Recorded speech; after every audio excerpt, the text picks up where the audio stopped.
Padmasam. Om Ahum Rajaguru Padmasam. Om Ahum Rajaguru Padmasam. Om Ahum Rajaguru Padmasam. Om Ahum Rajaguru Padmasam. Om Ahum Rajaguru Padmasam. Om Ahum Rajaguru Padmasam. Om Ahum Rajaguru Padmasam. Om Ahum Rajaguru Padmasam. Om Ahum Rajaguru Padmasam. Om Ahum Rajaguru Padmasam. Om Ahum Rajaguru Padmasam. Om Ahum Rajaguru Padmasam. Om Ahum Rajaguru Padmasam. Om Ahum Rajaguru Padmasam. Om Ahum Rajaguru Padmasam. Om Ahum Rajaguru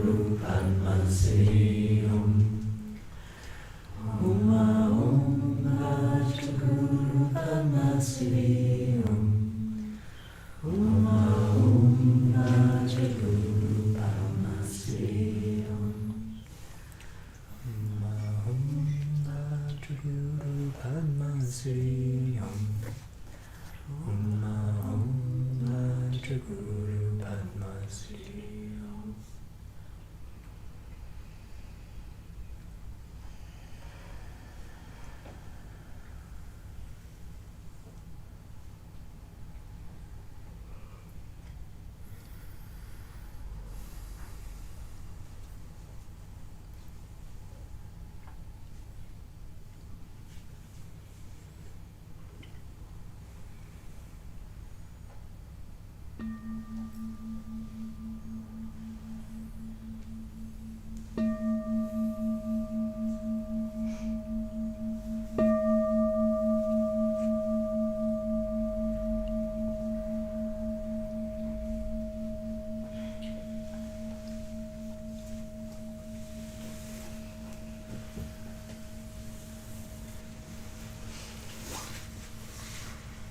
So thank you very much for coming this evening.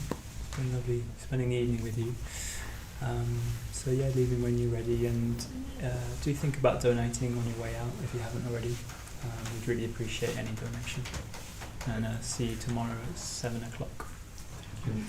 Thank you. Thank you so much.